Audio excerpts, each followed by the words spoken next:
Excellent. C'est parti. Bon, si on retourne entre 1985 et 1987, au moment où vous étiez à la présidence, parlez-moi d'un moment ou d'un événement qui s'est produit dans ces 2 années-là, dont vous êtes le plus fier ou qui vous a particulièrement marqué. Ah, ben, il y en a un qui a permis à la Fédération de grossir, parce que en 85, on roulait autour de 1200 membres. Puis on est rendu à 42 000, puis je pense que ça a été la signature avec les assurances Jean Claude Leclerc d'une assurance pour les véhicules récréatifs. Oui. Et c'est exclusif avec ces assurances-là, ce courtier-là. Puis ça a permis des économies énormes et il faut être membre.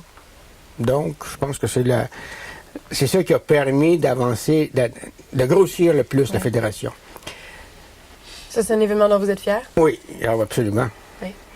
Est-ce qu'il y a un événement... pardon, non, c'est pas ça. Est-ce que... on sait que le bénévolat, ça demande beaucoup, beaucoup de temps. Qu'est-ce que ça vous a apporté de faire ça pendant 2 ans au niveau personnel? Ah, ben...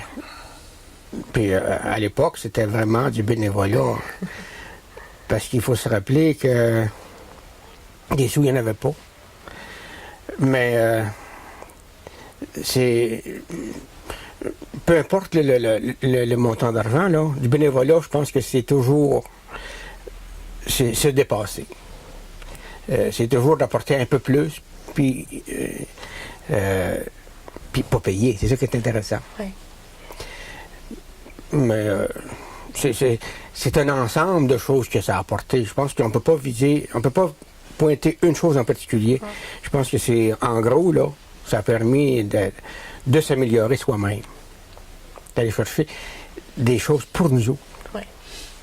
Est-ce que vous avez une anecdote de voyage que vous aimez raconter ou que vous savez que vous n'oublierez jamais? Ben, il y a des voyages, il y a des sorties de fin de semaine aussi qu'on ne pourra jamais oublier, mais laquelle? Il y en a tellement. Une qui vous vient à l'esprit, là. Non.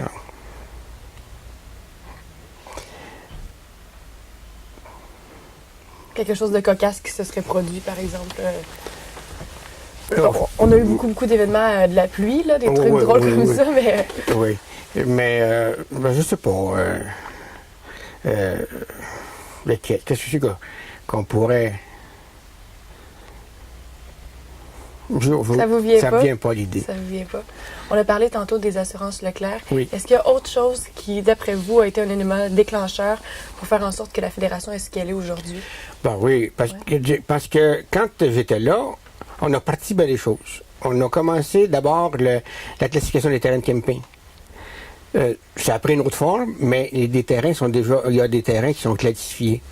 Ça a commencé avec moi. On a essayé aussi d'avoir des stations de vidange sur les haltes routières. Ça n'a pas marché avec les haltes routières, mais ça fonctionne avec plusieurs municipalités actuellement. Puis une autre chose que je trouve qui a fait avancer la Fédération, c'est qu'elle est devenue membre de la Fédération internationale. En 86, pour la première fois. Puis en 86, ben là, il y avait les rassemblements internationaux. Je pense, il me semble que c'était en Hongrie. Puis à l'époque, il y a une personne qui est allée, c'est le directeur général, durant ses vacances, avec une subvention du fédéral.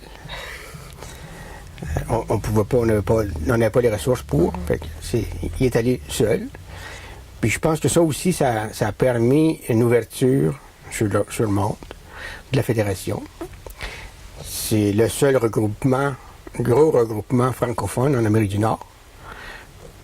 Puis on représentait le Canada à ce moment-là. Je pense qu'encore aussi, aujourd'hui, c'est le Canada qui est représenté dans la Fédération internationale. Cette année... Oui, il en reste une petite courte. Qu'est-ce que vous souhaiteriez à la Fédération pour ses 40 ans? Oh, un autre 40 ans? Oui. Bien sûr.